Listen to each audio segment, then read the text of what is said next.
नमस्ते दोस्तों, स्वागत है आपका सरल हिंदी यूट्यूब चैनल पर। आइए कक्षा 12वीं की आरोह भाग 2 की बहुत छोटी लेकिन बहुत अच्छी कविता जो कवि शमशेर बहादुर सिंह जी द्वारा लिखी गई है वो है उषा।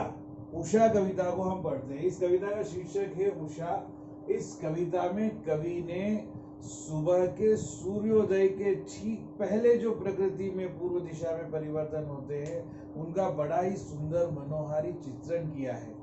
आसमान में जो परिवर्तन होता है उसका वर्णन तो वो कर ही रहे हैं, लेकिन उस बदलते हुए परिवेश में, उस परिवर्तन में, प्रतिपल होते परिवर्तन में धरती पर क्या हलचल है, ग्रामीण जीवन में क्या हलचल है, उन दोनों का संबंध जोड़ते हुए इस कविता में गागर में सागर भर दिया है। देखिए कवि लिखते हैं, प्रात नभ था बहुत नीला शंख जैसे।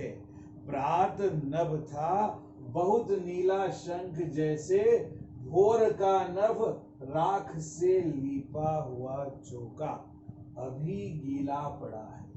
अब देखिए कवि कहता है कि प्रातः कालीन सूर्योदय के पहले का आसमान, सुबह सुबह का जो आसमान है, भोर का आसमान है, वह कैसा था? नीला शंख जैसे, है ना। नीला शंख का तात्पर्य है यहाँ गहरे नीले रंग का आसमान दिखाई दे रहा था, जैसे गहरा नीला रंग, ठीक है।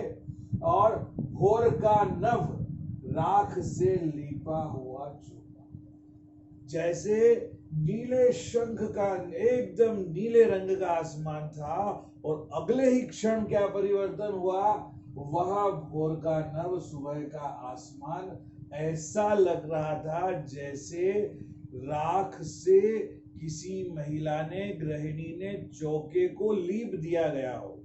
देखिए चौके को जब लीपा जाता है, चौके को लीपते हैं तो गांव की महिला गोबर से लीपती है, लेकिन यहाँ पर राख से लीपा हुआ उपमान दिया गया है। अर्थात जैसे गोबर से लीपते हैं तो गीला रहता है तो उसका थोड़ा सा दृश्य या रंग अलग रहता है, अलग टाइप का रहता है, और सूखने के बाद थोड़ा सा उजला हो जाता है। वैसे ही अगर हम राख से अगर हम आसमानी वो जो रंग दिखाई दे रहा है, राख से अगर महिला चौका लीप देती है तो गीले में उसका रंग थोड़ा गहरा रहता है, बाद में वो सूखी हुई राख का लीपा हुआ ऐसा दिखता है जैसे ठीक भोर का नभ, सुबह का वो आसमान में दृश्य दिखाई दे रहा हो। आगे कवि कहते हैं कि तुरंत क्या परिवर्तन होता है? बहुत काली सिल, बहुत काली सिल जरा से लाल केसर से कि जैसे धुल गई हो, है ना। जो सिल है जिस पर चटनी वगैरह बांटी जाती, गांव की महिलाएं सिल पर जो काम करती है, तो वो जो सिल है काली है, बहुत काली सिल है, लेकिन उस बहुत काली सिल को अगर लाल केसर से मल दे, शब्द भी ग्रामीण प्रयोग किए गए हैं कि लाल केसर से अगर उसे मल दे तो जो केसरिया रंग उसका होता है, कालीमा लिए हुए आसमान में सुबह, वैसा ही दृश्य दिखाई दे रहा है, हल्का केसरिया रंग आसमान में दिखाई दे रहा है। आगे तुरंत परिवर्तन होता है प्रातः काल के सूर्योदय के साथ, सूर्योदय के ठीक पहले, इस स्लेट पर या लाल खड़िया चाक मल्दी हो किसी, वह केसरिया रंग धीरे धीरे हल्का सा लालिमा लिए हो जाता है।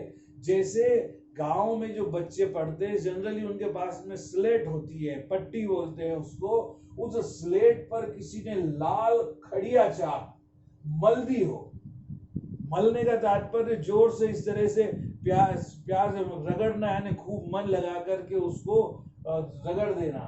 तो स्लेट पर या लाल खड़िया, जैसे होली के रंग चेहरे पर नहीं मले जाते हैं ताकि वो अच्छा रंग दे, ऐसे ही स्लेट पर लाल खड़िया चाक, किसी ने लाल रंग की चाक, जो खड़िया मिट्टी, जो लाल चाक की बात जो कहा कि यहाँ पर की गई है, वो खड़िया मिट्टी से वो चाक बनती है, और लाल रंग की अगर चाक है और काली स्लेट पर उसे जैसे मल देते हैं अच्छे से, तो वैसा ही लालिमा युक्त सूर्योदय के पूर्व का आसमान दिखाई दे रहा है। ये 4 परिवर्तन सूर्योदय के ठीक पहले कवि ने बताए हैं। पहला है राख से लीपा हुआ चौका। ऐसा लगता है गांव के जीवन का ये दृश्य है। और काली सिल, ये सब गांव में ही हमको मिलेंगे, शहर में नहीं। शहर में अलग टाइप के सारे उपकरण मिलते हैं। और स्लेट, ये तीन चीजें गांव के दृश्य को हमारे सामने जीवंत कर देती है, सजीव कर देती है। इस कविता की विशेषता है। फिर आगे देखिए, मील जल में या किसी की गौर झिलमिल देह जैसे हिल रही हो। कोई नीले रंग के जल में गोरे रंग की महिला या गोरे रंग का पुरुष या गोरी देह वाला व्यक्ति प्राणी अगर नीले रंग के जल में डूबा हुआ हो तो उसकी देह ऊपर से हल्की सी हिलती हुई दिखाई देगी। उसका वह स्वरूप नहीं रहता जो जल के बाहर स्पष्टतः दिखता है, तो वह झिलमिलाती हुई देह जैसी हुए।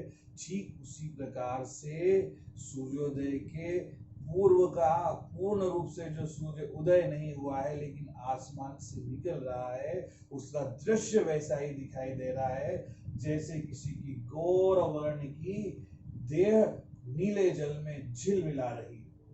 और थोड़ी ही देर के बाद क्या होता है, ये जो जादू चल रहा था प्रतिपल दृश्य बदलने का, यह उषा का, भोर का, सुबह सुबह का जो दृश्य इतना सुंदर था, ये जादू जैसे एकदम टूट जाता है। और आसमान से जो सूर्योदय होता है तो वह काली माँ, वो लिपा हुआ चौका और वो काली सिल और केसरिया रंग, ये सब धीरे धीरे गायब हो जाता है और सूर्य पूर्ण रूप से पूर्व दिशा में उदय हो जाता है। शमशेर बहादुर सिंह ने जो यहाँ पर ये कविता बताई, एक बार फिर से इसमें देख लेते हैं इसका काव्य सौंदर्य क्या है। यह जो कविता है सरल सहज हिंदी की खड़ी बोली के शब्दों का प्रयोग है इसमें।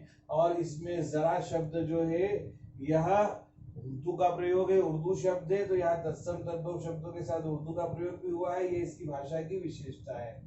ठीक, ग्रामीण शब्दों का प्रयोग हुआ है। गांव के सुबह के दृश्य से इस कविता का बड़ा गहरा संबंध है। तो कवि ने इस कविता में प्रातःकालीन सूर्योदय के चमत्कार को पल पल परिवर्तित होते आसमान के दृश्यों को दिखाते हुए धरती पर, जमीन पर जो गांव के जीवन में परिवर्तन है, हलचल है, उसे भी दिखाने का प्रयास किया है, दिखाने की कोशिश की है। यहाँ नीले शंख जैसे में उपमा अलंकार है, यहाँ पर उपमा अलंकार है। अगर परीक्षा में आए तो हमें जरूर लिखना है। और भाव इसका जो है हमने बता ही दिया है, भाषा की विशेषता बता दी है। इसमें शांत रस है, प्रसाद गुण है। और जो छंद है यह मुक्त छंद में लिखी हुई कविता है। अलंकार आपको बता ही दिया है। अब देखिए, बहुत काली सिल जरा से लाल केसर से की जैसे धुल गई हो।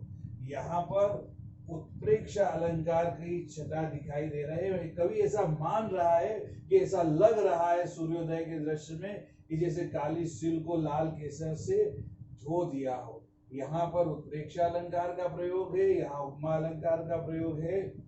और यहाँ पर भी इस कविता में भी उत्प्रेक्षा, इस पंक्ति में भी उत्प्रेक्षा अलंकार का प्रयोग है। और पूरी कविता जो है इसमें प्रकृति का मानवीकरण किया गया है, इसलिए मानवीकरण अलंकार इसमें है ही। तो ये छोटी सी कविता है जिसमें बहुत सारे अर्थ, बहुत सारे भाव गांव के ग्रामीण जीवन के दृश्य के साथ साथ आसमान में परिवर्तन के हैं। तो जैसे ये गागर में सागर की कविता है, सुंदर बिंब से ये कविता और सुंदर हो गई है। इसी के साथ यह कविता का हम यहीं पर समापन करते हैं दोस्तों। नमस्ते, धन्यवाद, जय हिंद।